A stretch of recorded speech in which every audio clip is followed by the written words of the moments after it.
Playing the wrong tune in the wrong key. Gig nightmares for you and me. Song changed keys and I wasn't ready. Gig nightmares for you and me. Another key change, oh God, oh no. Gig nightmares for you and me. I'd like to start off by showing you my Godzilla sweater. Very nice. Yeah, I thought you guys show us a tattoo. Godzilla on the arms there. There you go. All right, gig nightmares, talking music, talking nightmares, talking gigs. Here we are with Dave and Gregg from Teeze / Roughhouse. How are you guys doing today? Great, Max. Thanks for having us on. Yeah, thank you. Doing good. Doing good. So I've known you guys for, I guess, 3 years now, having gotten to open for you guys three different times. Gin Mill, Goodfellas and Pottsville, all fun times, all fun shows. How's everything been since getting the band back together with the, few different reunions? All right. I mean, it was okay. I mean, we're a band, so there's friction. When we go through a bunch of different things, and we've been together for a very long time, and and just like anything, you learn to persevere, and everything. The whole thing about it is we all realize that we're all better with each other. So every time we get together, once we get on stage, we know that, we're probably at the best point we are because we work so well off of each other. So it's been good. I mean, it's been great to have, God bless Rob Levy. Rob Levy filled in for Rex for a while. He filled in for Gregg for a while, and really helped us out. But once you get us to where we're all the members, there's a certain element of confidence, and it's the best you can be at that point. We feed off of each other, so it's been really good. Awesome. So I was reading over the years, you guys have gotten to open, play shows, go on tour with so many just legendary acts, Skid Row, Kix, Ace Frehley, as we were talking about, Blue Oyster Cult, Vince Neil, Steven Adler, Cinderella, Steppenwolf, Black Oak, Arkansas, Striper. I mean, that's just about everyone there, and like 80s hard rock music. It's awesome. We got lucky. Yeah. Hey, real quick, when I got back in the band, we played Harris on the Block. And Max, you'll understand this one.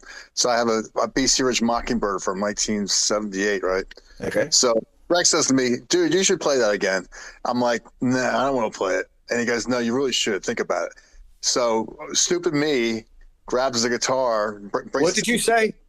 Stupid me brings the guitar to the gig, and during tonight, I spin it, and the strap broke for the first time from the wood, and the guitar went flying against the back wall of Harris, and it ended up in 3 pieces. No.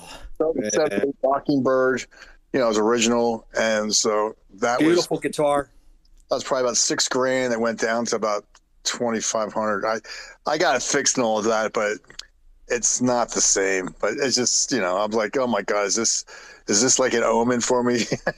Yeah, I was gonna ask, with all the theatrics and like all the flips and everything, how many times does something like that happen? Like I see stuff like that, I'm like, that's awesome. It's like in all the music videos and everything. It's like, I want to try doing it, but I'm too scared to, because like, yeah, I don't have any like $6,000 guitars, but even like $1,000 guitar that you really love, you don't want to just see it go flying into the back wall. 20 guitars, you're good. You break one, you just grab another guitar. You know what I mean? Like, if you like guitars, But honestly, you're right. None of us broke any of our guitars, except for maybe Dave did. He messed his bass up one time, but Rex did once too. He knocked the head off. Remember that? Oh, he did? Okay. But for the most part, we didn't break our guitars, and we used to spin them and do all kinds of crazy stuff back in the day. We started breaking them when, at least I started breaking them when I got back together with the band. That's when stuff started happening. I'm kind of like, oh my God. You know. They took our stuff takes a beating. Like, you can tell I got this thing here has some road rash on it, man. This has been my rock forever, this guitar. Didn't you break the headstock on that? Yeah, so the headstock has been glued. That was broken. But yeah, that's about the only thing. Oh, I broke the original pick guard off. I had to put a brass pick guard on it. Hey, how do you break a pick guard? I don't know. It broke. It was plastic. And then these are different tuners. I had to put metal tuners on it. That's a And I Dave had Weakley several paint job, jacks. too. What's that? That's a Dave Weakley paint job too, right? Well, it was a paint job. It just wore off. This is wore off actually right here. That's just from sweat. That's a lot of sweat. So, yeah, well, I mean, that's where it wears off from where your arm is, right? Yeah. So, but the jack plates here, I put several of these jacks in too. But this thing keeps going, man. Hey, and yet, One time back in the day, I was spinning the guitar, and unfortunately, I hit Dave in the face. oh, And remember that, Dave? And you were bleeding and stuff like that. Yeah, so we were in Maryland. We were Yeah. playing in Maryland, and it was Kevin and Brian were in the band. And Greg, you didn't spin your guitar, you spun around backwards. Oh, And I was behind you. And the headstock of Greg's guitar hit me right across the face, cut my lip open, bloody nose, bloody mouth. And Louis didn't see it. He might have saw it. Who knows with that guy? But he goes, and now we're going to turn the microphone over to Dave.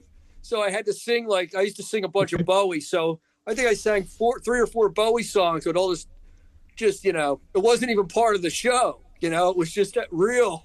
wasn't did another- Like, you ass, where are you going? but did anyone realize it wasn't real, or did they think it was just part of the show? Because I that's don't something you guys know. used to do, right? Yeah, I don't know. I don't know what they thought. hey, Dave, didn't I one time spin my guitar, though, when I hit you in the hand, and you ended up Yes, a little that was after- another show where Greg hit me in the hand, and You had your hand up in the air, and I spun the flying V, and it smacked you right in the hand, I think. yeah, and I it was the last song, thank God, and I went to the hospital, and your niece was working, or no, your niece was there. Your niece is a nurse. Greg's niece is a nurse. She looks at my hand, and it was huge. It was swelling up. She goes, "Oh, that's broke." Oh. So I went to the hospital thinking, "Oh, Greg broke my hand." So then Greg's like, "I'm so sorry. I'm so sorry." Yeah, I went to the hospital to check on you. Yeah, he came to the hospital, and I was I thought that was a stand-up thing, man. That was very nice of you. But Oh, it's so awful. Yeah. anyway, it wasn't broken, and that was a good thing. So, but yeah, he hit me in the hand. He hit me in the face. Not on purpose, though. Just keep that in mind. No. Well, Well, it's in the past, Greg. I don't hold it against you. Okay, so But we those are ran some- into each other sometimes. We know the songs well enough that you can play them in your sleep. And me, I could play them in a blackout, right? So we would run into each other or whatever, and you just keep going, just do your thing, So those are some things that have happened during gigs. Before I hit record, Greg, you were talking about the snowstorm after the Ace Frehley gig in 1988. So we played with Ace Frehley at Pulsations in King of Prussia or Exton or whatever. And it was a great gig, and we were like on a high. And then after the gig was over, there was a huge snowstorm, and I didn't know about it. I think it was a total. Nobody was expecting it, but it was like a blizzard.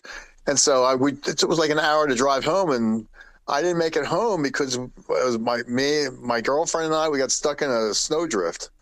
So we got stuck in a snowdrift. We're talking 2:00 in the morning. There's nobody around. So we literally slept in the car, and thankfully we didn't freeze to death. And daylight comes, and then I get out of the car, and I looking around, and I find some guy who comes around and says, "I'll give you a tow."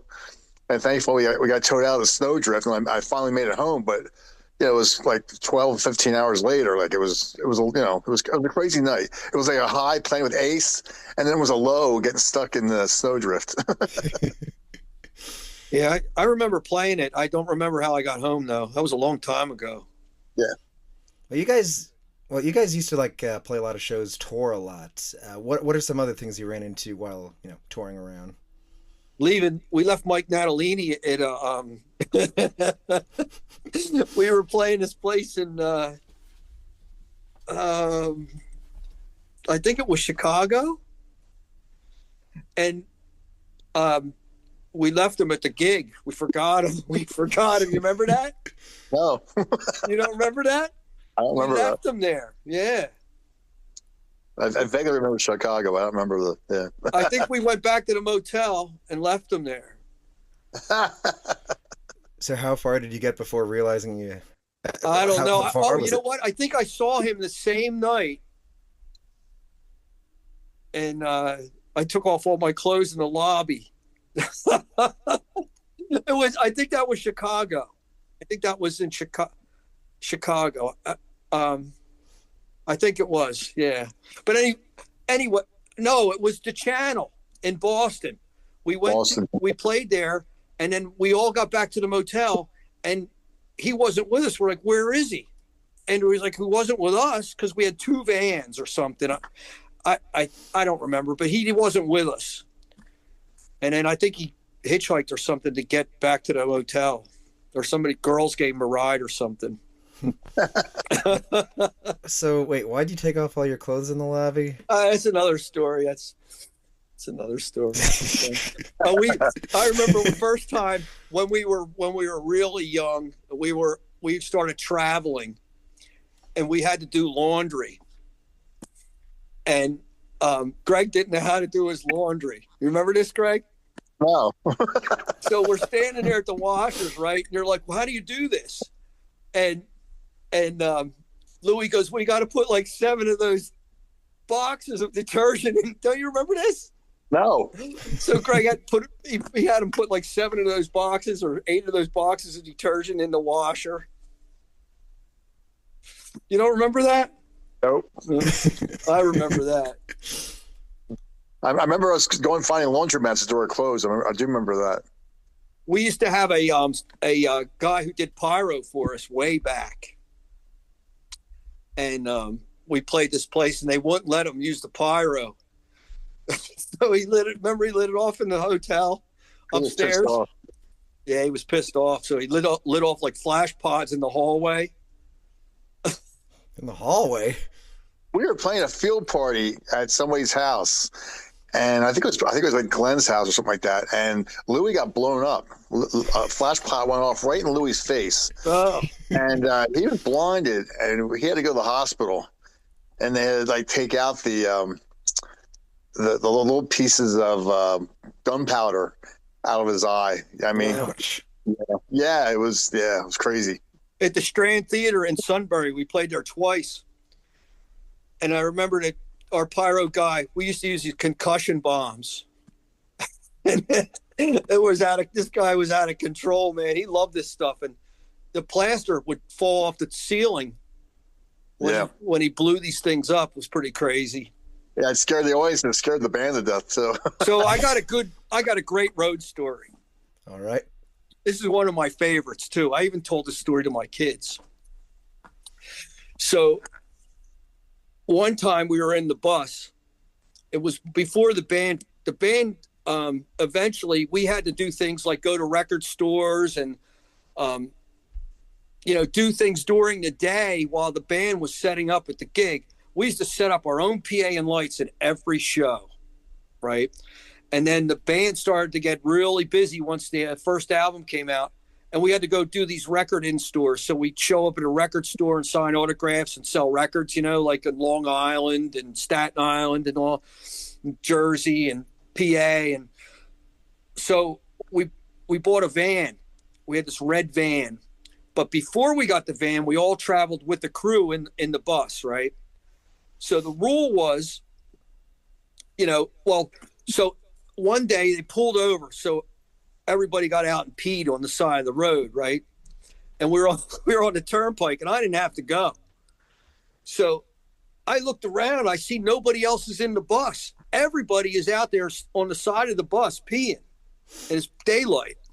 So I hop in the driver's seat. You remember this, Greg? No. I hop in the driver's seat, and I pull the bus forward about, 100 feet or so, and there's like 6 guys out there with their Johnsons hanging out, broad daylight, the turnpike, right? And they're all mad at me now. They're running, pulling their zippers up, running towards the bus. And they're trying to get back in the bus, and I wouldn't let them in because I knew they were going to kick my ass, right? So I'm like, you got to promise. You got to promise. I'm not letting you into your promise. So they promised. I let them in, and they kicked my ass. Oh man! I remember Louis, and Tom Venzel were taking a whiz, and Louis turned around and started pissing on Tom. No, Tom bent over to tie his shoe, and Louis pissed on his back. He pissed on my leg once too. I was standing by a dumpster, and it had a wooden fence around it. And I was standing by the fence peeing, and I hear this giggling. And I look down, and my leg is soaking wet. And Louis in between the fence. He's peeing in between the fence on me. Oh, what a kook! Yeah, yeah. Louis was a prankster. Good time. Just hearing all that, the bombs and fire and everything. How the hell are you guys still alive? Oh yeah, there was a lot of stuff that was out of hand. We would have the brakes go out on the bus. Like we'd be coming home from a gig, and we didn't have any brakes. You remember that? And we'd be literally going through intersections, and we're all praying, "Please, no cars, no cars." Do you remember that? And that was that was after a gig, and I'm kind of like, "Oh my God, are we going to survive this?" Like that was crazy times back then. We used to have a school bus, and the damn thing would break down all the time. We couldn't truck. Soundman he did most of the driving, right? And he would be hammered all the time, and it would be late. And we would be in the bus, we'd sleep in the bus, while he's driving. And I remember I was sleeping, and I woke up, and I looked up to the front of the bus, and it has a mirror, and I could see the driver's face. And I see he's sleeping. I'm like, Tom! And he wakes, he opens his eyes, he's like, what? I go, you're falling asleep. He's like, no, I'm not. I must have woke him up a half a dozen times. Ugh. And he would get so mad at me. I would heckle him. He would pull the bus over, and we'd get out, and we would fist fight on the side of it. One time remember that, Greg? I thought I killed him. Yes. You hit with a magazine? He hit me, yeah. So we used to do a lot of partying back then. And I was sitting in the front seat, and he was standing on the step, and he had a magazine in his hand, and he's pointing it at my face like he's going to hit me with it. And I said, if you hit me with that, I'm going to kill you. What? And he hit me with it. And the staple in the magazine and the binding ripped my nose open and cut my lip open. I was bleeding. So I got him, and we started fighting in the bus, right? As it's moving, somebody else was driving. And I got him down on the floor. He was on his belly. And I grabbed his head, and I twisted his neck, and he collapsed. Oh. And everybody was silent. I swore he was dead. I was so scared. And I'm like, Tom, wake up. Wake up. And they're like, dude, it doesn't look good. And then finally he started coughing. I'm like, you asshole. But he lived to fight another day. I fought that guy, I think, more than I fought anybody in my entire life. Jeez. We would just get drunk and fight each other. All the time.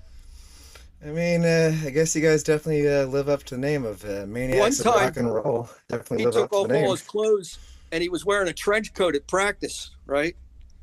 And he would do this. He would be the flasher at practice, right? At practice, it used to be a big party, right? So big party all the time. And there was girls there and just partying like unbelievable.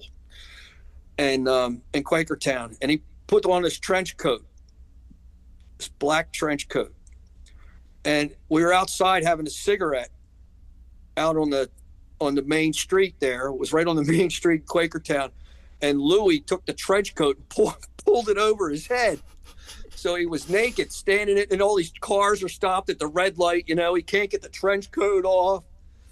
That poor guy. Yeah, we used to torment him a lot. We would tell everybody there's a party, and we would say it was the road crew's room. And he would get so angry. Oh my God. When he was hungover, he was like a wild animal. I guess it explains all the fights. You get mad because of the girl situation too, because a lot of times the guys in the band would get the girls first or have first shot at the girls. Yeah. You know, the road crew would get like pissed off because, you know, they were getting like seconds or sloppy seconds or whatever you want to call that. I mean, you know, so there's always that going on too. But honestly, thank God we had a road crew that was very loyal, and we were like all for one for all. You know, so that was helpful. Yeah. Yeah. Sometimes we would have people that would work with us for like a year or whatever, but we had a core of a few guys that stayed with us all the time. So that was good. Yeah. And then the last tour we did, we had Zeus stage and sound. We sold all of our equipment, and we got a sound company and light company, and we went out using them. So it was cheaper in a sense, but for that. But before, we were playing all the time, and everybody had to have their own PA for some reason. I mean, we would go into a club and we'd have a full PA and a full light show, and then the next night we'd be somewhere else with the same full PA and same light show. So it would get tore down, just, you know, and set up every night. But by the beginning, back in the beginning, we'd be pulling like 4 or 5 nights in the same club. Yeah, you know? So that was cool. Yeah, back then it was like Wednesday, Thursday, Friday, Saturday. Yeah, sometimes Sunday. You know what I mean? Yeah. So like we did some when we were on a circuit. So Pushniks was a place like that where, you know, everybody would get extra wasted, you know, because you didn't have to pack up. Yeah. You know? So I remember playing Pushniks once, and it was awful. Something sounded awful on stage. I'm trying to see the soundboard, and there's the soundboard. I can't see Tom. Here he was sleeping under it. Remember that? He passed out. Yeah. He passed out he was underneath the soundboard, passed out. So a question I always ask, like when you have like something like 3 to 5 nights in a row and you're playing, you know, 4 or more sets or whatever, and you're just drinking heavily, how the hell do you like manage to like maintain stamina to just do that for weeks on end? Well, I was young, you know, I was young, so I didn't drink. I came out of that with a habit, so, you know, and that was the bad thing about it. Once I stopped all that, I just couldn't stop that lifestyle, and it took its toll on me, and it took a long time for me to get clean. So I got 20 years in April. So that's awesome. Congratulations. Thank you. But yeah, that's, you know, that was one of the byproducts, I guess, or the side effects of, yeah, you know, I was already on that path, but you know, once I joined Teeze, it was like, we recorded at this place in north, outside of Worcester, and there was a guy there. His job was to get us whatever we wanted. That was his job. Another guy would take us out, you know, to bars, or he took Mike and I to a wrestling match, you know. But, you know, once you get to that level, you know, I mean, we were in at any special level or anything, but, you know, we made the next step. So, and we had booze in our rider, so that helped out, you know. was always around. So It's amazing. I'm curious, what's the craziest thing that you guys have had on your rider? nothing crazy now. We used to have a bottle of bourbon, a bottle of vodka, a bottle of gin, a case of beer, a case of water, and dinner. Wasn't that it, Greg? Dinner? Yeah, it wasn't. We didn't get crazy. I know Van Halen was known for like doing the M&M's thing and all that. Yeah.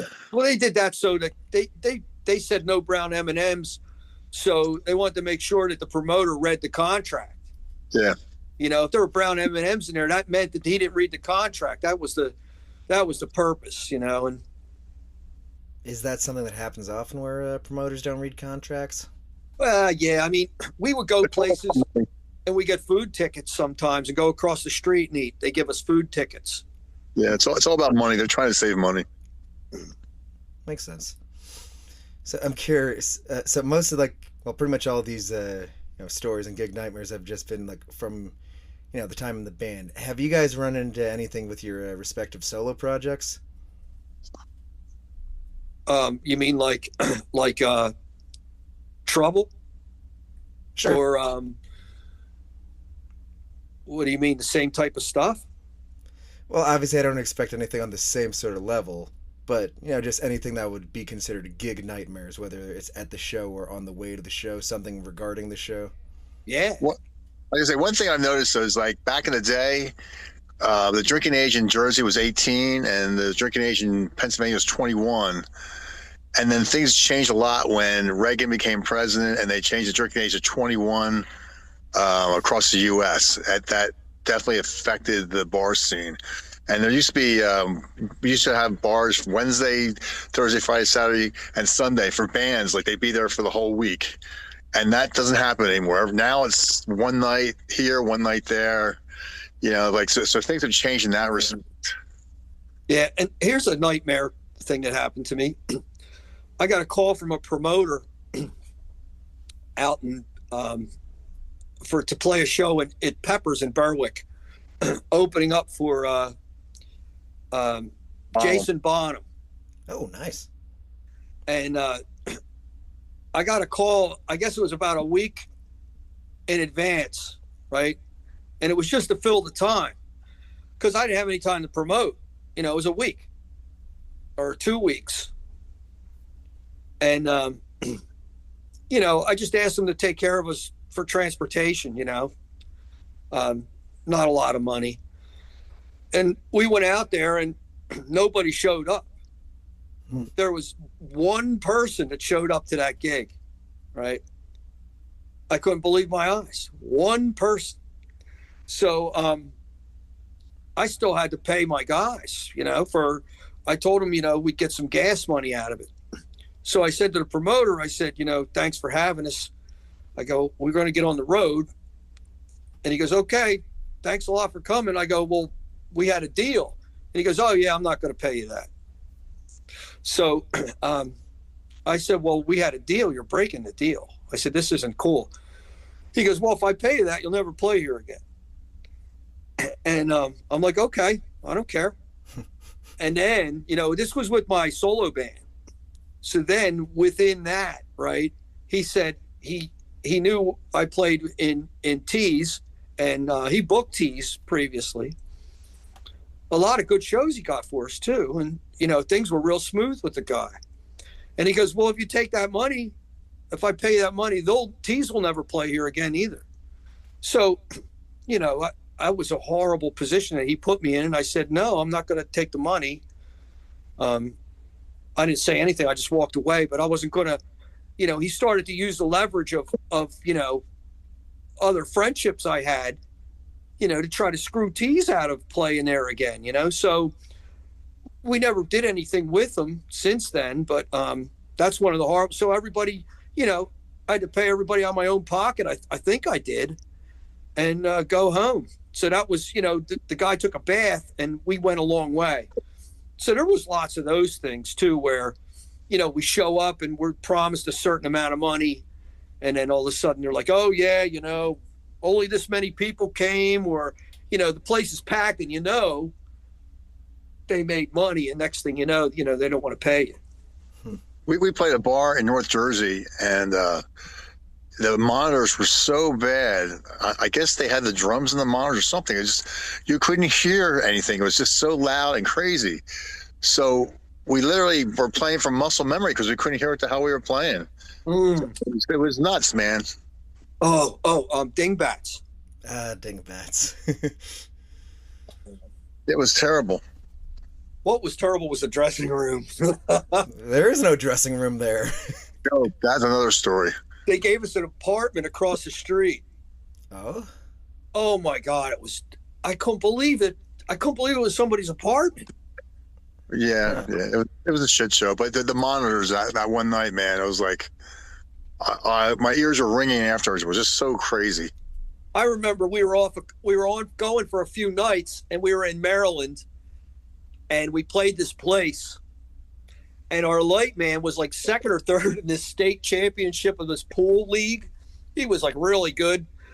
And I must have shot 100 games, and I beat him once every time. But we would pair up and we would play people, and we were playing these guys in Maryland, and we beat them, and they wouldn't pay us. Right? They said, "Oh yeah, we're not going to pay you." And there were so many of them, and the guys at the door, they were wearing combat boots. They had blackjacks, and then we played the place. What was that place called? Remember, it was in Southern Maryland. We played one place where they had chicken wire. Yes. Across the front of the stage. Yeah. And I was like, why do they have chicken wire? And then all of a sudden I had drinks thrown at me. Yeah. Like crazy. Just like the movie, right? So, just like the Brothers. Yeah. So we played, and then they were supposed to supply us with rooms, if you remember this. And the rooms were nothing but a room with a cement floor and a pissy mattress on the floor. Yeah, they were terrible. Yeah. And we're like, what the hell is this? We didn't go back there. It was bad, yeah. That was down in West Virginia, I believe. No, that was Southern Maryland, I think. It was? Okay. Remember West Virginia? We would play there and the bus wouldn't make it up the hill. Remember that? The bus would go like 2 miles an hour up the hill. It was a rough area, I remember that. It was that steep? Oh, yeah, it was a big hill. And our bus, Yeah, our bus was like half the equipment in the back, and the other half was for the guys in the band. We had built a wall, and it was all boarded up, so you couldn't get in the back. It was really secure. One time we had a guy, we were in a stoplight in Allentown, and this guy gets on the bus. Somebody opened the door, and the guy got on the bus, and he goes, "I want to go to Bethlehem." And he gets in the bus and he sits down. And we're like, what? He goes, "I got second all. I got 2 and all. What do you guys want?" He goes, I'm like, what? And we're all like, I don't know what state of mind we were in. Probably we were a little bit wasted ourselves, but this guy wouldn't get off the bus. So we sat there. I went into the convenience store, and then a cop comes in. And I said to the cop, I go, "Hey, I'm in a band. That's our bus. This stranger got in our bus. He won't get out. I don't know who the hell he is." So the cop comes with me, right? And he comes up, he gets in the bus. He comes up the steps of the bus. He sees the guy. He goes, "You, I want to talk to you." He goes, "Me? I want to go to Bethlehem." He goes, "We're not taking you to Bethlehem for the last time." And then, he went with the cop. But, I guess he thought, and there was been times we stopped in the street, and people think they're getting on a bus. Remember Ron Hanisco with the axe? With the axe, yeah. This guy, Ron Hanisco, may he rest in peace, awesome guitar player. And he was nice and crazy, man. He was awesome to have around. And we eventually had to throw him out of the band, but he was a good cat. Anyway, he would get the axe. The school bus has a fire axe. Sure. He would stand at the doorway of the bus, and he'd be looking at the cars next to us at the red light, licking the axe and stuff, and the door would be open too. And he'd be like rubbing the blade and staring at the people like he's gonna jump out. I'm like, oh my God. We picked up these hitchhikers once. These 2 girls were hitchhiking. He pulls out a knife and he starts cleaning his nails. Like, it's very dangerous for young ladies to be hitchhiking. I'm like, oh my God. Right. Ugh. He was a riot. You guys are awesome. I'm loving hearing all these. What's that? Good times. I'm loving hearing all of this. Yeah, it was good. It was a lot of craziness. A lot of craziness. The bus was like our sanctuary, though. I mean, it smelled bad. Yeah. But that was where everybody was. That's where we spent a lot of time. Yeah. All together. Yeah. Yeah. And if somebody messed with one of us, then you mess with all of us. But we didn't get in a lot of. There were some. Most of the fights were like between us. Yeah, but there was times when people would come after us too. Yeah. We had Brian in the van. Remember the bikers chasing Brian, and he jumped in the van. Yeah. I heard them. Somebody coming after me at Mickey Kelly's parking lot, and Joe Jr. helped me out there. Somebody came after you, and lots of times. Because I came out and stopped them. It was in the the one you got? Yeah, it was in the bathroom. He had you pinned up against a wall. That was out Midwest, in the Midwest. Yeah. He was this fat guy with a Batman shirt on. And he, I was peeing in there, and he said something about me, and I said something back at him. And he was gigantic. He was a big dude. And I was, 122 pounds, and he got me by the neck, and I wouldn't shut up. I would never shut up. That was my problem. I remember running in there and seeing you pinned up against the wall, and the guy had his hand around your neck. Yeah. And I literally talked the guy down, just chill, and got you out of there. Yeah. Thank you. Another time it happened to me in Boston too. This Asian guy, he was some part of some mob. You remember that? Yeah. Yeah. Remember we played someplace where they had a knife fight afterwards? I don't know. Peppers. Oh yeah. Cops were out there. Yep. Someone got stabbed afterwards. Was it with Skid Row or somebody like that, or was it? Remember, Fire. Maybe it was a fire. You remember we did a tour with Roughhouse with Jerry, and it was like our last night in Binghamton, New York. I remember that. And the guy spit on Louis' shoes on the stage, and Louis jumped off the stage. Yeah. That would turn into a big brawl there. So we got into a fight. Yeah, it was crazy. One time we were playing at this place in Jersey City, and this girl kept walking by the dressing room and smiling at me.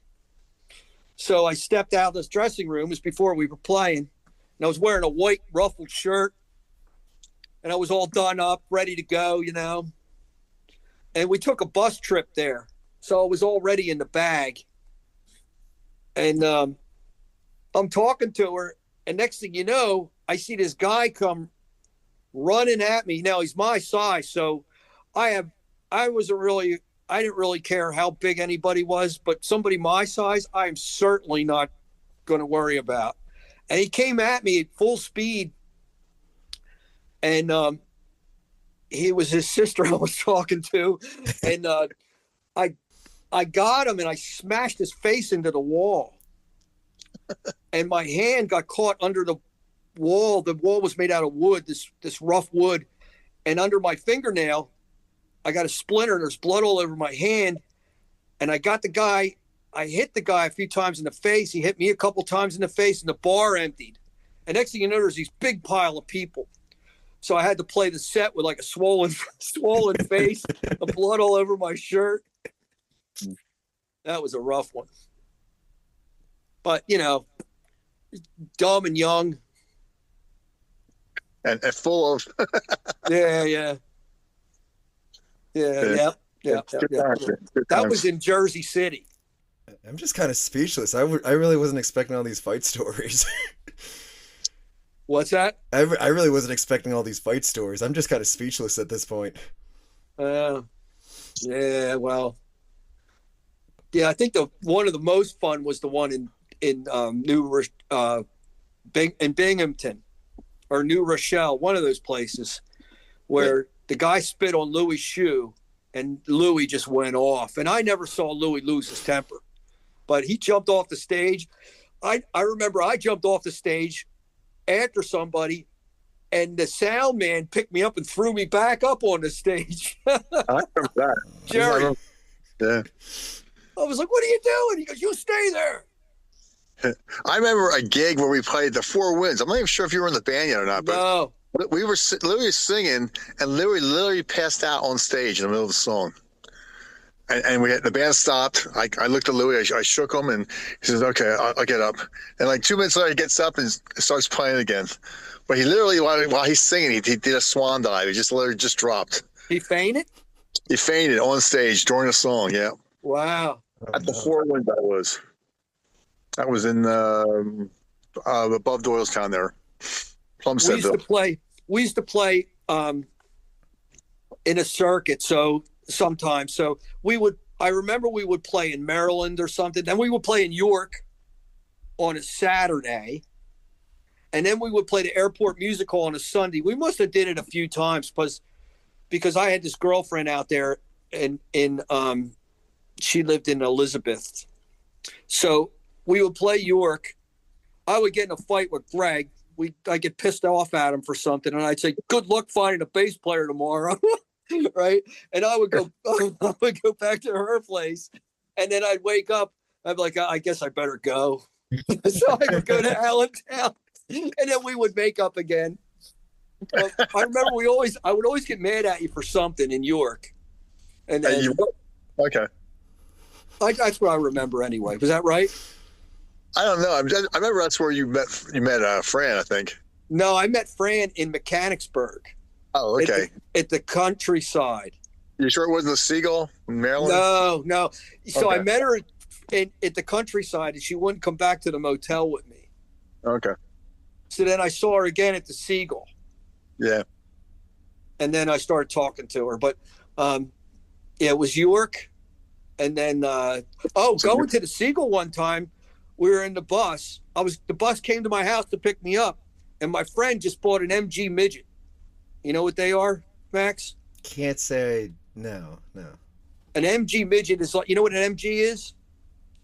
No. How about a Triumph? A little Triumph car? Two-seat. A two-seater, real small convertible. It's British. Okay. So my friend just bought a midget, an MG midget, and girls went crazy over this car, right?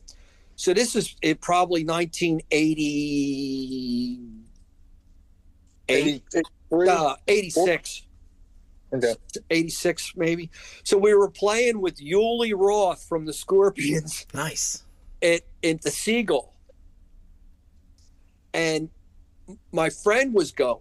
And I said, I threw all my stuff except for my guitar. I think I still have I think I put my guitar in the bus. I said, Chris and I are going to follow the bus. They're like, okay. So I get in his MG. We're right behind the bus. We follow the bus. We're flying down 95 right behind the bus. All of a sudden you hear this tick, tick, tick, tick, bang. His engine blew and he pulls over. The bus keeps going, right? So there's no cell phone. We can't call the bus. Yo, guys, we broke down. Come and get us. You're helpless. We're in the middle of 95. There's nothing around. There's no stores, nothing. We're on a straight highway. And I got to be in Essex, Maryland in time to play. And he's all upset about his car. I feel bad about his car. So we get a ride from this guy in the military. It starts raining. So it's pouring rain, and we're hitchhiking in the pouring rain. This guy picks us up. He's doing like 100 miles an hour in the pouring rain on 95. I'm in the front seat, a nervous wreck. I'm like, this guy's going to kill. We're going to die. He gets us so far, I think. We hitchhiked another 10 miles or so without getting a ride. We ended up at a supermarket in Gold Ring, Maryland. We called the club. They told the sound man, and I think somebody came and picked us up in the van. So, but we got there and we got on stage. I got on stage just in time. You know, I had like 5 minutes to get dressed and get on stage. So That was a crazy. I remember doing a gig, like in the Quakertown area during a snowstorm, and Louis and me Louis was driving, I think, and we were driving home, and we got the car stuck on 309, and we were stuck. We couldn't do anything. So I think we thumbed it home. We thumbed it, got a ride home. And then the state police called me. I think it was my car he was driving. And state police called me and said, "You got to come get your car. You can't leave your car sitting on Route 309 stuck there." You know, so like it was kind of bizarre. It was bizarre that we thumbed our way home too after a gig. You know. Wait, so how'd you get back to your car then? Do you remember, Greg? You and I were in your car. Greg used to have this old, what was it, a Buick? Yeah, 63 Buick, 64 Buick or something. Yeah, he had this big giant boat, right? It was like a ship you got in. And we were coming home. Greg was driving, and it was just him and I, and the sun was coming up. We came a long way. I don't know where we were coming from, but we were coming from a show. And for some reason, it was just you and I in the car, and the sun came up, and it was daylight now. And it's probably like 7 o'clock in the morning. And there's a black dot in the sky. I know you know this. We see this black dot in the sky. Like, what the hell is that? It's getting closer and closer and closer. All of a sudden, kaboom! It's a goose. It hits the hood of his car and flies off the windshield. And we're doing like 60 or whatever. I turn around and look, and there's feathers flying everywhere. This thing dropped dead in the sky. It actually died in the sky and fell out of the sky and landed right on the hood of his car. Oh. Yeah, I know that. It wasn't tired anymore. Like, he would roll down the windows and play the radio real loud, trying to stay awake. And that's right. We didn't have to do that. That woke us up pretty good. I didn't even realize that's the thing that happens. That because you're driving, it's like 4 a.m. and you're falling asleep. I see it on the road. So I figure out ways to like stay awake. So I'm literally rolling down the window, and I'd be slamming on my brakes because I thought there's somebody in front of me or something like that. Like, just crazy stuff would happen like that. Again, I wasn't even aware that was something that happens. They just like die in the middle of flying. Well, yeah, it just died. I mean, things die all the time, but you don't expect it to die and then land directly on your car. That's the freakiest thing ever. In fact, we were driving down 309 after a gig, and it was like a Sunday morning, and it was starting to get light out, and some lady in a nightgown ran across 309 in front of the bus. Do you remember that? No. She was trying to stop the bus, and we're like, what the hell? And we literally drove around her. And I'm thinking, what was that all about? I'm thinking it must have been somebody who escaped from a convalescent home or something. I don't know. I remember Frehley went over a pile of leaves, and we told him for like weeks that there were kids playing in there. Underneath the leaves. Yeah, we said there was kids playing in those leaves, man. He went right over to. He's like, watch this. And we're like, dude, there was kids in those under that. he was freaked out. Poor guy. I remember him. If you were in the roadies room and it was morning, it was like 8 a.m, and you open that curtain. You take that curtain, you open it just an inch to let the sunlight in. He would go ballistic, right? So you would mess with him. You'd be in his room and you'd open it up a little bit. And he'd start growling. You went out to lunch with him today, right? Went out to lunch with him, yeah. Yeah. How's he doing? Doing well. He's alive and kicking. Yeah, good. Unlike some of the guys you knew. Yeah, we lost a lot of people, but he's a good guy, I mean, his body was telling him for a long time. Oh yeah, but I mean, without Tom, we wouldn't have gotten as far as we did. I think. No, you're right. You're right. Yeah. He would drink and throw up, smoke pot, and cough his brains out, snort coke and sneeze. It's like, Tom, your body's telling you. Your body's just shooting the stuff out. It doesn't want it. Yeah, he doesn't smoke or drink anymore. He doesn't? No. Good. Yeah, it's totally sober. We Everybody's had certain getting drinks for certain places. You know, we used to play this place in Pottsville called Sandy's. Sandy's place, yeah.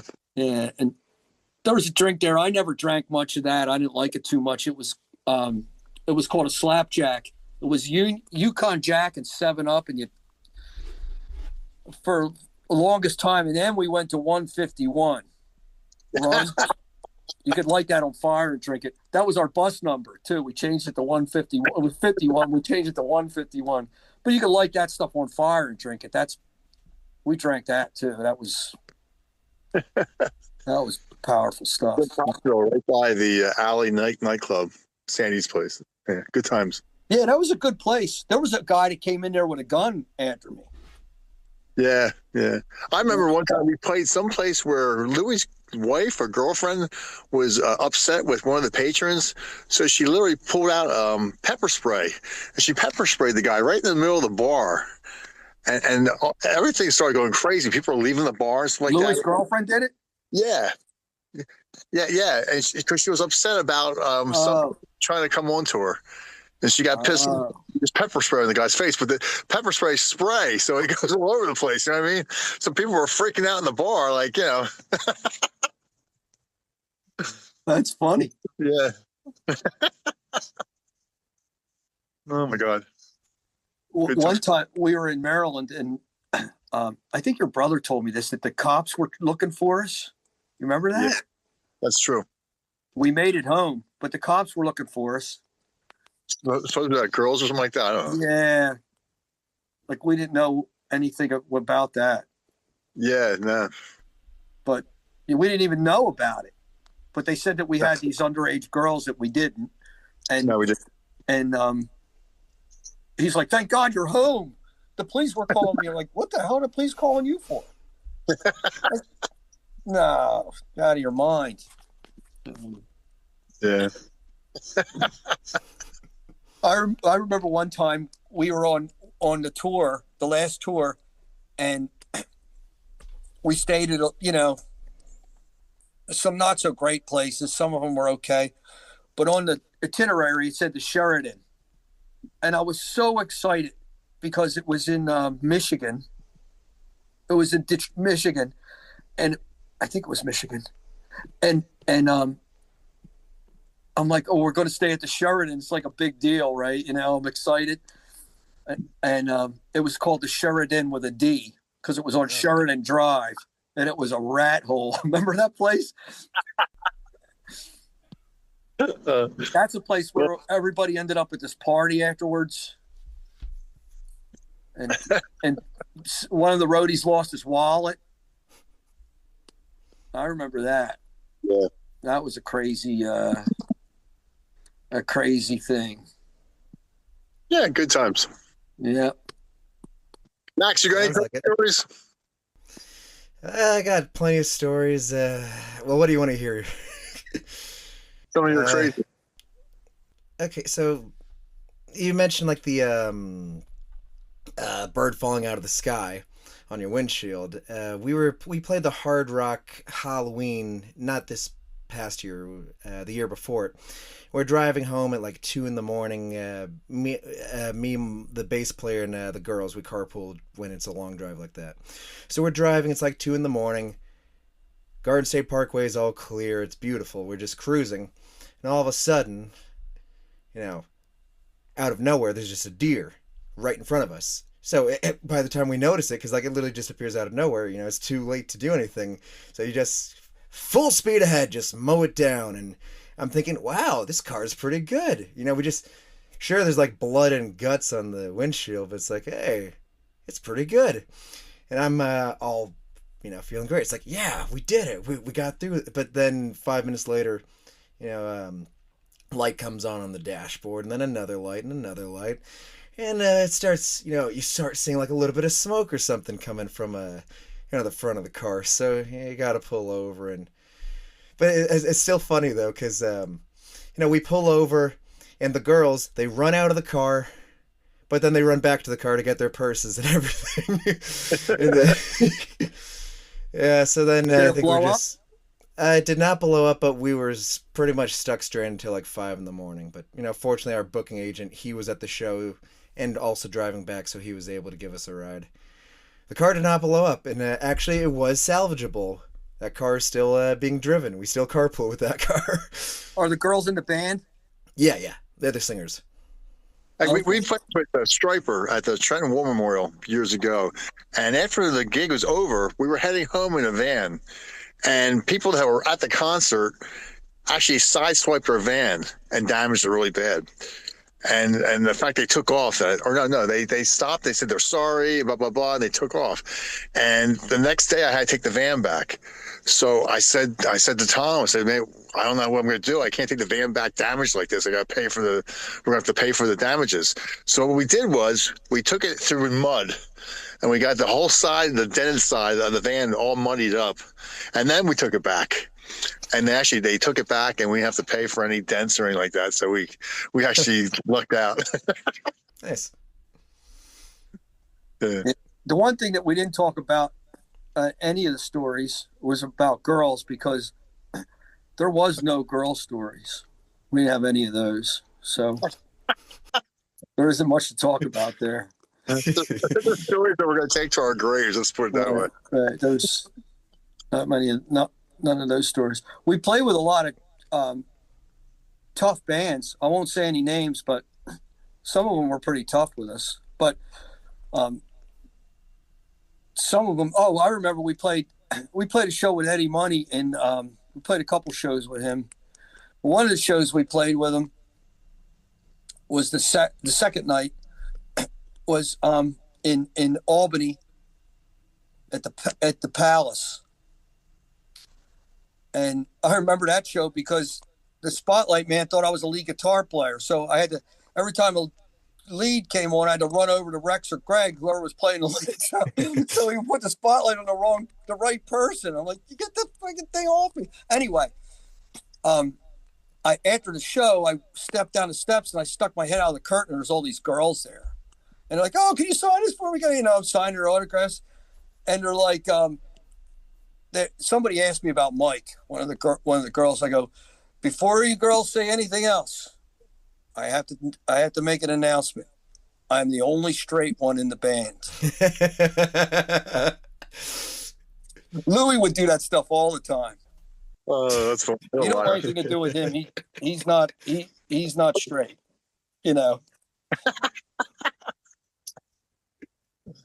Oh my God, too funny. Funny stuff like that. Nice. But yeah, he was good to us. Eddie Money was really good to us. He was a nice guy. I saw him. You know what's funny about him? He shared when I think I told this story last week, but on another show. But he said that when one of the high points of my career playing live was, they said that we're going to hop on with Eddie Money for a couple dates because Vixen was his opening act, and they were shooting a video, and they were going to be in Texas or something. So we show up at this place, the Hartford Civic Center. Civic Center, yeah. Hartford Civic Center, West Hartford Civic Center or something. Anyway, we show up there, and it's just a blur at this point. You're just getting up, and we had a real shitty tour so far because I don't know what they were thinking when they booked these rooms for us, but it was terrible. So I remember getting out of the van and walking into the place, and I was in a concourse, and I was like, this is crazy. We've played big places before, a lot of big outdoors shows and stuff, but I never was in played at a place where there was a concourse, and like the Spectrum had a concourse. So they wheel this case by me. It's an anvil case, and the door's open, and I'm like, I wonder what's in there. And the door goes by, and here is Eddie Money's clothes hanging in it. And I'm like, man, you made it when you got an anvil case for your clothing, right? So we get up there. The stuff's all getting set up. We're in the dressing room, and Mike and I we use a drum machine for a click track for a metronome, because that helped us, the whole band. We played a lot better when one guy was on a metronome, and it was always Mike that was on it. So we would program it. So we would get up there, and we wore these hoodies. We went out on stage, and we heard the murmur of the audience. And we looked out there, and we both looked at each other like, we've never seen anything like this before. And that was probably one of the high points. And then we got out there. We played their first song. Nobody knew who we were. You couldn't have heard a pin drop. And like by the third song, the fourth song, they were loving us. So, and then the next night we did the same thing, But one thing about this band is, we force people to look at us, and force people to get what's going on stage and listen. And we look at it as a challenge. Like if they never saw us before, they're going to see us now. And that was like one of the high points, one of the high stories I had. So we played with him a couple nights. And then 10 years later, I go to see him play at a local place here in Fraser, not far from my home. And this guy, we're all, on another planet. And this guy, he goes, let's go in the dressing room. I'm like, you can't just walk in the guy's dressing room. This guy just walks in the dressing room. And of course I follow him. Eddie Money sees me. He looks at me right away. He goes, holy cow, how you doing, man? It's like, it was 10 years later, and I only met him twice. And he said the same thing he said to us when we met him the first time. Help yourself, have some food, relax, enjoy yourself. And it's exactly what he said to me when I met him. He goes, we got pizza here, have a slice, take a seat. It's great to see you. How's the band doing? I was like, we're not playing anymore. He goes, you guys were good, man, really good. So, we left an impression on Eddie Money. So that was a good. That's awesome. Good memory. But I'm curious, you said that the rest of the tour wasn't going that well up to that point. So what was happening? Well, Gregg can tell you the story about the guy in Chicago. Oh, it was Columbia wasn't really promoting us like they should have.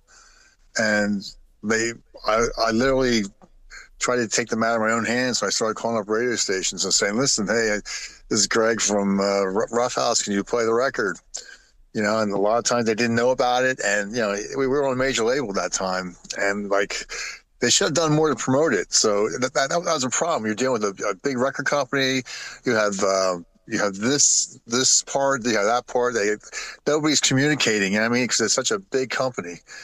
And we're used to licking the envelopes ourselves and putting the flyers in there, Honestly, we were. And so I was calling up radio stations, and I got a bunch of major radio stations playing this and stuff like that. And, and then, they said, oh, you got so many radio stations playing it, we're going to do a video. And, but after that, they brought me in the office and said, listen, you got to stop calling up radio stations and promoting yourself. I go, I'm cool with that. You guys are going to do that, right? They say, don't worry about it. You got to stop doing it. I said, I'm fine with that. Just, are you going to tell me that you will do it yourselves, right? And they wouldn't commit. So I kind of knew that they didn't care. They got 50 bands they already signed. So tell them about Chicago. I forget what happened with Chicago. Remember, so we would show up at a place. There wouldn't be any posters up or any kind of ads or anything that we were playing there. I remember at the radio station, they said, we didn't even know you were playing in Chicago. And why didn't the Columbia guys tell us that? It was like crazy shit like that would happen. So, well, we met a rep from Columbia came out to Chicago. Okay. And he passed out at the bar. Yeah, I remember that. Oh, I remember that. And we're like, how come there's no, I think he showed up with posters that day or something weird like that, Yeah. And, we shouldn't, people are like, you should be playing the Salty Dog or whatever the hell it is down the street. We played a blues club, and we did play some pretty cool places, but some of the places were obviously not fit for us. And, you know, our manager, he's like, you're not ready to play an arena. And William Morris sent somebody out to see us in Allentown. And I'll never forget this. He sent a rep out to check us out because we signed with William Morris Agency. And I was in the hallway of DJ Bananas, this place in Whitehall. I remember I was drunk, and I was standing in the hallway after the show. And I said to the guy, was really nice too. He's a really cool guy. He goes, you guys are incredible. He goes, this is an awesome thing you got going on here. It's powerful. He's going on and on, right? And I go, well, I got a question for you. I said, do you think we're ready to go on an arena tour? Because you know what? Poison's on an arena tour. Brittany Fox is on an arena tour. Cinderella's on an arena tour. You know, Skid Row's on an arena. Everybody's on these arena tours. And that's, you know, we wanted to sell records and we wanted to, you know, get some momentum. And they put us on the shitty club tour. And he goes, you guys could play any room with anybody. Anybody. You could go toe to toe in any room. So, you know, that made me feel really great. But, you know, that's all it did was made me feel great. I go, well, you got to tell our manager that, you know, our manager was the worst thing that ever happened to this band in the 40 some years we've known each other. He still is at the top of the worst person to ever be associated with this band. I'm bitter about him. That's it, but not about the rest of it. The rest of it's great. He was just an asshole. So I remember opening up for Steppenwolf up north somewhere, up in the Pine Grove area, and oh yeah, I was a huge Steppenwolf fan, and John Kay was like one of my idols. And John Kay was he was very nasty. He had to go on by a certain time. Yeah. He didn't want to talk to us. It was kind of weird, you know. It was like Didn't want to meet us. Didn't want to meet us, and we had to go on by a certain time, be done by a certain time, or he's not going on at all. And it was just it was very weird. And I remember playing with Jim Dandy, and Jim Dandy was totally cool. We met him. He was cool. Black Oak, Arkansas. Yeah, Same place. Black Oak, Arkansas. Yeah, so that was cool. Big drive-in movies. Was that the night our van broke down because we had tires on it at the retreads and they blew out? I remember we had RVs. They gave us these RVs. Yeah. And this girl came and knocked on the door of the RV with no clothes on. I don't remember that. Yeah. Knocked on the door with no clothes on. Anyway. I remember just going there and to a gig, and we had retreads on the van for some reason. And somebody in the band had suggested doing that, and the tires blew out. So we were driving around trying to find tires for the van to get us to the gig, and we showed up to the gig late. I think we were playing with Harpo too. I think, if I remember correctly, it was Harpo. That was probably. I think that's the only time we ever played with Harpo. Was it the like the Steppenwolf or the Black Oak, Arkansas? I forget who was headline, but I think Harpo was on the bill too. Yeah. But it's really funny you guys mentioned Steppenwolf because so the bass player in my band 80s Revolution played a lot like the North Jersey, well, just Jersey in general scene back in the 70s and 80s in a band called the Flossie Band. And I guess the Flossie Band opened for Steppenwolf one time, and he also had a bad experience with John Kay, and he tells me that he punched John Kay right into the nose and like gave him a bloody nose. Because like the same sort of thing, John Kay was being an asshole. I saw ads for Flossie. I remember that, North Jersey. There used to be an experience. But, you know, when I saw John Kay later, I saw him at Vet Rock in Willow Grove back in, I'd say, like 1990, 93. He didn't have a bass player. He had the keyboard player play the bass. Oh. So my guess on that was that he's trying to save money. You know what I mean? So the keyboard player would do the keyboards, but he also played the bass part.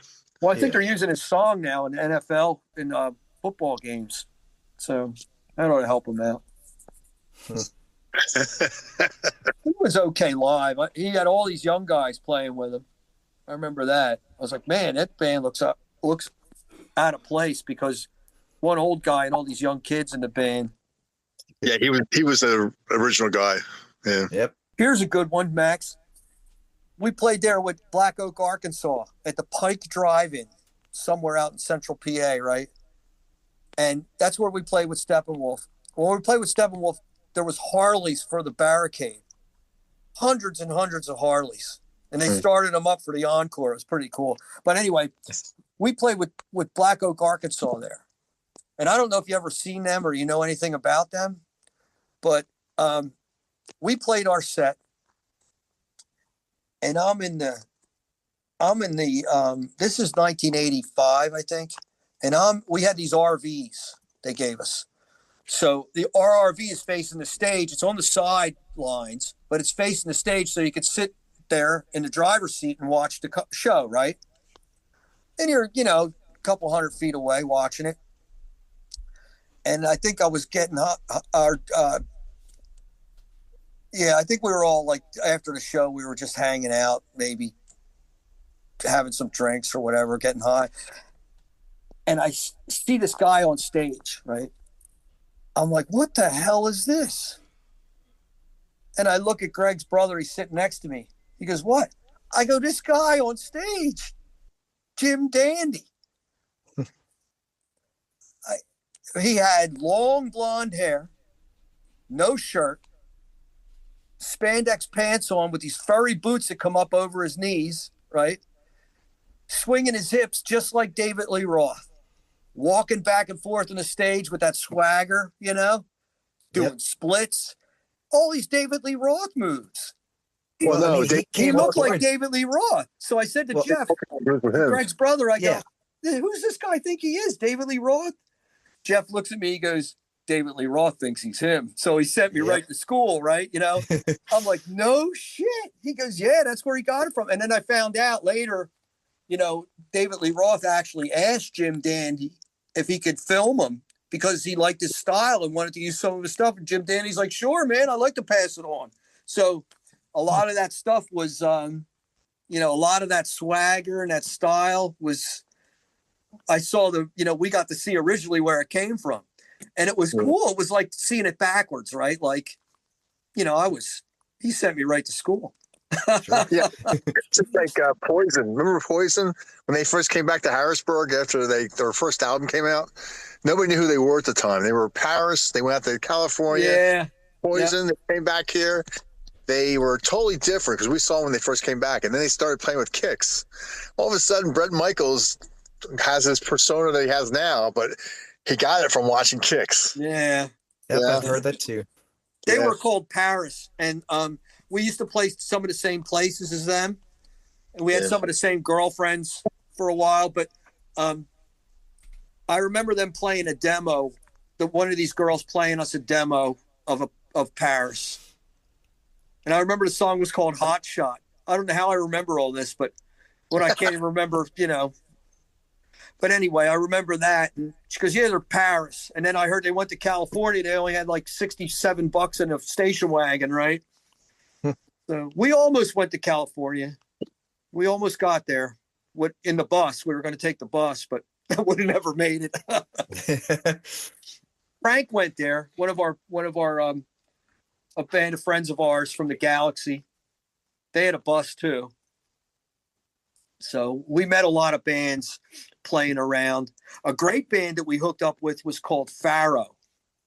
And we played 2 shows with Pharaoh. The first show we played with them, we hit it right off. It was like, man, they stole my heart. They were they were almost like us, but not like us, right? They had a different energy. And we really enjoyed them. And then they came out to see us play at the Cat Club after we, a couple years later, after we got a recording contract and all. But they put out an album. And they were mostly that whole band were cross-dressers.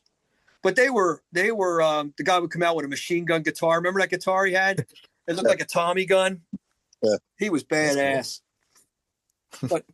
And then we would play Staten Island. And we played with this band called Lust, I think they were. We played there a couple times with this band. And I can't say any more about that. not on the podcast. I'm sorry. I'm sorry. We used to play with White Lion at L'Amour's. Yeah, White Lion. We had a radio interview with White Lion on the New York radio station. We play with Joe Lynn Turner there at Lemoore. Turner. Yeah, Joe Lynn Turner. Rough Cut. Rough Cut. That's a Rough Cut. Yeah, I'm trying to think. There were some other nationals we played with at L'Amour's. Yeah, I don't know. I love playing in Brooklyn. That was fun. Yeah, Brooklyn was fun. We started playing Queens. Yeah.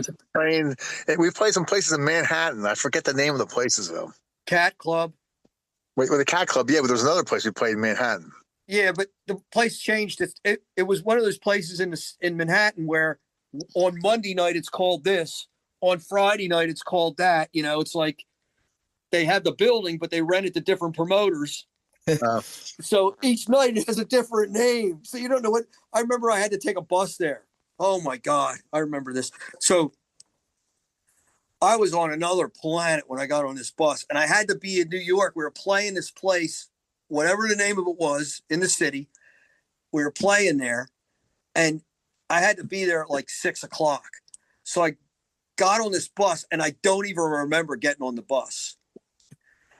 And because I had to go see an accountant before the show, and I said, everybody, I'm going to be up there already. But I was so blasted, I don't remember getting on the bus. And I remember I was on the bus, and I woke up on the Verrazano Narrow Bridge, looking out the bus window. At first, I thought I was on a plane, right? I was like, what the hell? I was so freaked out.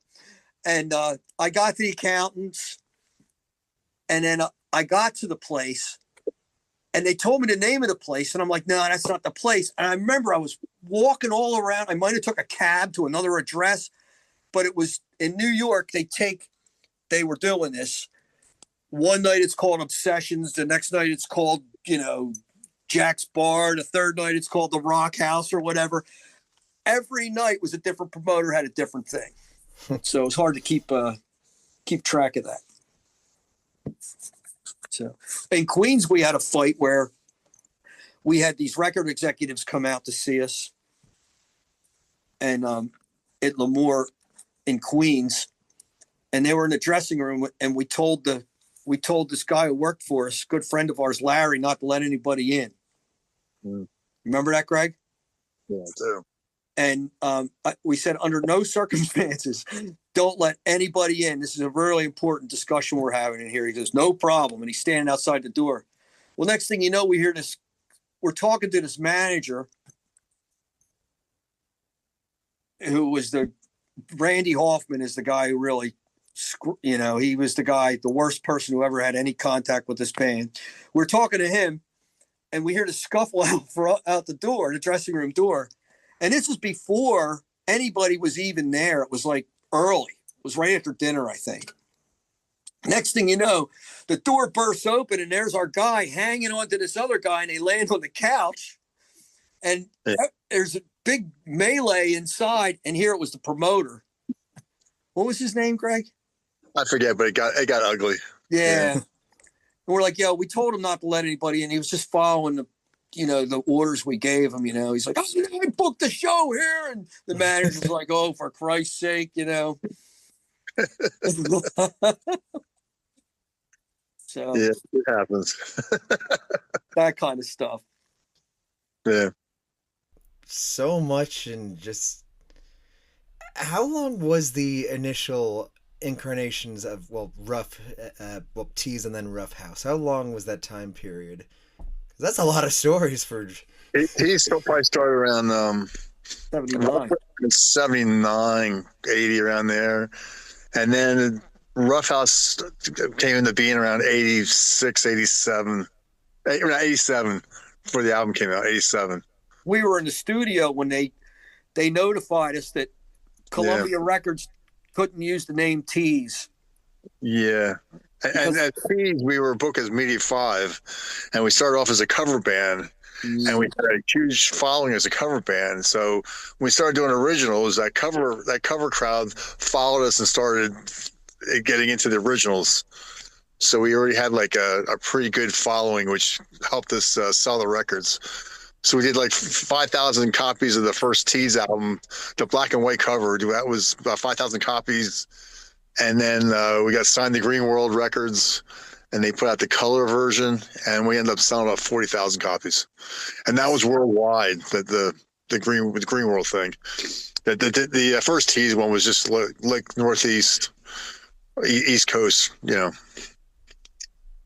But we did better, like promoting ourselves, you know what I mean? Because, you know, when you're doing it by yourselves, you can like promote the thing for a year or 2 years. You know what I mean? Like with a record company, they give you like a couple months and if that, and then they didn't do anything anyway. They didn't do it. They didn't do shit for us anyway. We were in California, and we went to this concrete marketing seminar in California, and oh my God, this is a good story. So, Gregg and I had never been on a plane before. Oh no, that was our second time, because we flew once. Our first time was we got on the plane. It was 10 below. They were de-icing the wings. Yeah. There were ashtrays on the armrest. That's how long ago it was. Anyway, we went to California for this seminar. It was Louis, Gregg, and I. And they put us up at this hotel called the Beverly Hills Comstock. And it was an unbelievable motel. It was like the nicest motel I've ever been in my life. The refrigerator was full of booze. And Louis and I didn't know you had to pay for it. So, but we drank it all, most of it.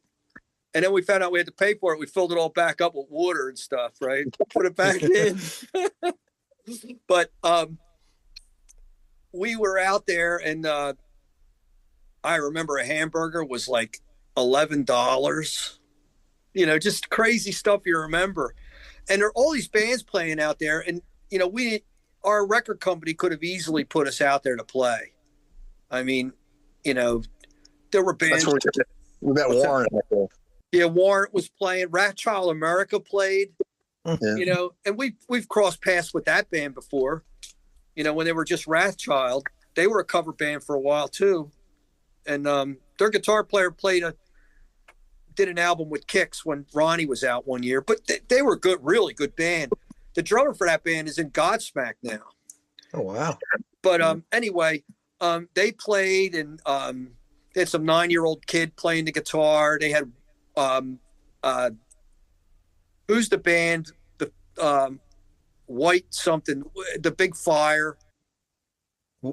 Great White. Great White played, and everybody was there. I mean, I was hanging out with Slash and Duff McKagan, and we were hanging out with Glenn Tipton, you know, and it was cool. So back in New York, with Media 5, there was this one manager. His name was Johnny D. Not Johnny D, the drummer for Doro. Yeah. But a different Johnny D, right? And he was this Italian guy, and he looked like Al Jaffe from Mad Magazine. He had a goatee and this curly perm black hair, you know. He's in his late 40s. Nice guy, but we always called him Johnny Nose Candy, you know, just kidding around with him, right? And it came from Ron Hanisco, the guy Ron. And like, Johnny Nose Candy, how you doing? You know, he's like, stop it, guys, you know, or whatever. So our publicist, you know, we got invited to a Cream magazine party. And we went to this Cream magazine party. And Gregg don't drink, so he would sell us his drink tickets he'd find out how much the drinks are, and he'd sell them for a little bit less than what they were at the bar. So we bought the drink tickets off of Gregg. They were like $13 a drink, right? It was really expensive. I'm like, a drink is $13 and we have to drink. So I'm like, this is crazy. So we're drinking there. We were talking with Leslie West, right? Yeah. And he was just a great guy. And he was very, very nice. yeah, really nice guy. And Louis, he's like, he had this gravelly voice. Yeah, I'm making a new record. I'm working on it now. You know, I got this guy and that guy. I forget what he was saying. Louis goes, "Who's singing on the record?" He goes, "Why, I am, of course." You know? So we just all had a good laugh. And what's funny is you meet some of these people and you realize that they're like half your size. You know what I mean? Like Leslie West is a really nice guy, but he came up to like my waist. He was a short guy. But he was big. He was big, like big around. Yeah. But and he's also a guitar player and a great singer and all that. But it's just like you're meeting your heroes, but they're smaller than you. You don't expect that. Well, I got another one of those. But so anyway, Annette, our publicist, she's always like a little bit on edge when we're around. I guess she was a little on edge, but she was wonderful and she helped us out a lot. But she was hired by the record company to be our publicist. And she got us some interviews and stuff. So she goes, "Oh, I want you to meet the I want you to meet the editor in chief of Cream magazine." And he turns around, and the first thing I think it was Louis, goes, "Johnny knows." It was Johnny D. He goes, "Johnny knows Candy." And Annette, our publicist, I thought she was going to have a heart attack because she didn't know we knew him, you know. So it was like the connection there, you know. And he's like, "Guys, what are you doing?" You know. So it was like a homecoming because we played for his agency full time, you know, for a few years. So. But when Gregg said about the size, I got one more story. Then I'll shut up. We were playing with Blue Oyster Cult in Harrisburg at the Metron, and after our set, you know, Blue Oyster Cult went on and they killed it, right? And there was this guy. I'm not going to say who. Well, yeah, I can say who it was. It's Whitey Knoll from Pennsylvania musician. What's that? May he rest in peace. May he rest in peace. What a wonderful guy. Awesome guy. I think that's the only time I met him. No, I think I met him another time too. He was always just really good to this band. You know, we have great articles he put in for us. Pennsylvania Musician magazine. Yeah. So he was back there in the dressing room and he was an older guy. And he gets this pipe out, this bowl, right?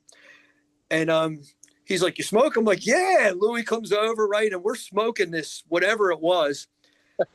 And I'm as high as a kite almost. I'm already drunk. I'm as high as a kite almost instantly. And I got this real warm feeling coming over my body, right? I'm like, "Whoa, this is awesome." I go, "What is this?" He goes, "It's Temple Ball." I'm like, "Oh, okay." So we smoke a little more. It's probably like 20 minutes go by. Louis and I are on another planet. And I go, "What is Temple Ball?" He goes, "Opium." I'm like, "Oh, okay." So all of a sudden somebody comes in the dressing room and it's like, "Blue Oyster Cult, you know, wants to meet you guys. Come on over." So we're like, "Oh, great." You know, the last time I saw Blue Oyster Cult was at the Spectrum when I was a kid. And I love Blue Oyster Cult. You know, my old band that I was in before Teeze, we played a lot of the old Blue Oyster, underground Blue Oyster Cult. So it was like going to meet my heroes. So Louis and I are standing there in the Blue Oyster Cult dressing room. And we must have looked like zombies. And up comes Eric Bloom and Buck Dharma. Buck Dharma is an awesome guitar player. And yeah, he's not a very tall guy. I'm not a very tall guy, but he's not a very tall guy, right? And I got some height on him. So Louis and I are standing there, and Eric Bloom puts his hand out. I shake his hand. I go, "It's an absolute honor to meet you." I go, "I've been playing your music since I was 15 years old. You guys are wonderful." He goes, "Who are you with at Columbia?" You know, we're telling him, you know, the guy who's assigned to us was the same guy that signed him, but that doesn't matter. And then Buck Dharma, I shake his hand, right? I go, "It's an absolute pleasure to meet you." I said, "Man, if my friends could see me shaking your hand now, they would be out of their minds, you know." Louis shakes his hand and looks at him. He goes, "I thought you were bigger." And I look at Louis like my buzz just went. And Louis's got this face like he's like his face is like all over the place, you know. And Buck Dharma looks at him without missing a beat. He goes, "I am." And Louis looks at me and we start laughing, right? And everybody starts laughing. And Louis goes, "Touche, motherfucker!" You know. So it was awesome. You know, it was like the most awkward situation. And I guess he knew that we were hanging with Whitey because he took no offense. He was a wonderful. They talked to us. They ate with us, and it was just an awesome experience. But that was one of the times it was Louis like, "What did you say?" But he said, "Oh, I laughed about it," you know. That's awesome. So we were talking a little bit earlier about like some of the records, some of the older records. So I believe you were telling me that there's a re-release coming out soon. Can you tell me about that a little bit? Go ahead, Dave. Oh, I've done all the talking, a lot of talking so far. You can. Coming out end of January. It's coming out.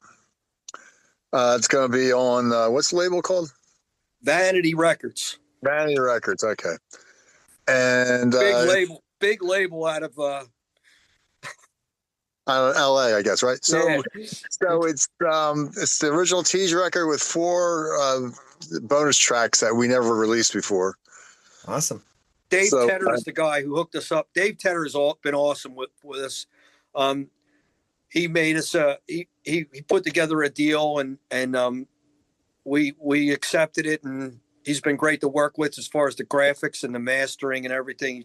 Just a pro job so far. So yeah. Awesome. And Rex has been doing a great job with it too. He's been like, you know, so Rex is doing a lot of the legwork. So you can pre-order it now.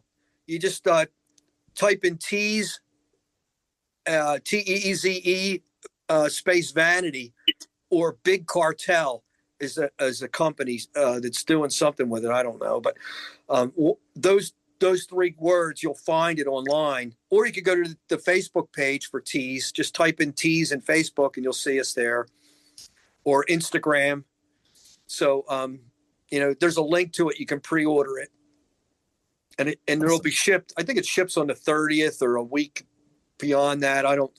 We don't really have any control over that, but it's supposed to ship, I think, on the 30th. All right. Well, I'm gonna find that link and put that in the episode description when I post that, just to make it easy for everyone. Thanks. There's a international link and a US link as well. So yeah, check us out on Facebook. Check us out on Instagram. Right. And we're going to be live. We're going to be playing live this year too. So we're looking to put a show together for the record release, and you know, we're hoping to play, you know, Allentown, Philadelphia. You know, hopefully Maryland, New York, maybe, you know, and see what happens. Awesome. You know, we've already recorded drum tracks for the next, we're putting together an EP as well. The drum tracks are finished. So we'll be working on that soon enough. Once this record's out and we need something else to work on, we got them sitting here waiting to do the next one. Awesome. Anything else to promote? Max, man, thanks so much for having us, man. Yeah. Hey, thanks for being here. Again, like I love hearing all these sorts of stories, and I'm sure you guys like getting to tell some of these stories rather than like, you know, the standard interview questions. So, Well, we got more, but we can't tell them. Yeah, we had a blast playing with you too. Yes, that was fun. that was a great time. That was fun. Yeah. You guys were good. Had a good band there. Yeah. Yep. And it's a shame about the singer, man. I'm sorry to hear all that stuff. That was a rough ride. Well, it's kind of interesting though, because like he had so many stories just from him gigging back in the days, and that was kind of the inspiration for me starting like this podcast. I unfortunately didn't get the chance to interview him before he passed, because like by that point he was just kind of unresponsive for the most part. But like some like the stories he had, like, you know, playing clubs where they would have like their own PA and light system, and it would just end up frying the circuit. So they would be driving away from the venue, and they would see in the rear view mirror that the club's burning down. Wow. Yeah. It's like Wow. I heard that story. I'm thinking, yeah, there's got to be a lot of good stories out here that you just never hear about. Because like there's the Yeah. obvious ones like I don't know, the Janet Jackson nip slip at the Yeah. halftime show or whatever. But it's like we all know about those sorts of stories. I want to hear the stories that we haven't heard before. All We the used to have a power tap. We had, Yeah, back in the day, we used to power tap. Go ahead, Dave. we had our light man back in the day there was an electrician, and he built his own power tap. It weighed like 200 pounds. It was on wheels, and he would let me do it sometimes. You got to wear rubber gloves and battery cables, battery calipers, and you connect it right. You tap the power directly, so we would never. We've already suffered through the power going out. That's why he built the power tap, and we would never lose power because it would be right into the line. Yeah, we actually tapped right into the main circuit line of the venue, and that's what bands did back then because the way how much juice we used to use. Now it's changed a lot. You have LED lights. You have technology is so much better, so you don't have to do that stuff anymore. We had all these pars, right? We had a lot of pars, par 1000s, the 64s or whatever. And you put a orange gel in that's going to be an orange light all night. Now you got an LED, you can make it any color you want, and save a lot of space. But then we had racks and racks of par lights, and we could have played just about anywhere with the system we had. We had a lot of equipment. Yeah. Awesome stuff. Yeah. Good times, man. Well, again, I want to thank the both of you for being here. I'm looking forward to hearing some of those the new unreleased songs. It's going to be awesome. They're demos. We put them on there just for something extra. Songs awesome. We like. I mean, they're not the greatest quality. The demos, they're pretty good, but it's just like when you listen to the demos, it's like, oh, that's how they got that song, or oh, I can imagine what that's going to be like. You know what I mean? So. It's kind of like a pot that you haven't finished on the wheel yet. You're still, making it. Very cool. Well, again, thanks to the both of you for being guests here on Gig Nightmares, telling some stories. I hope you guys had a great time. I know I did. Good luck with your show, and let us know when it airs. We'll send it out to everybody to listen. Awesome. Sounds good. Take it easy, Max. Thank you, man. Thanks, Max. Thanks for the invite. All right. Bye-bye. We hope you enjoyed this week's episode of Gig Nightmares. Gig Nightmares is an independently produced podcast made possible by the support of listeners like you. If you enjoyed this week's episode, we would appreciate if you left a rating and a review for us. Gig Nightmares.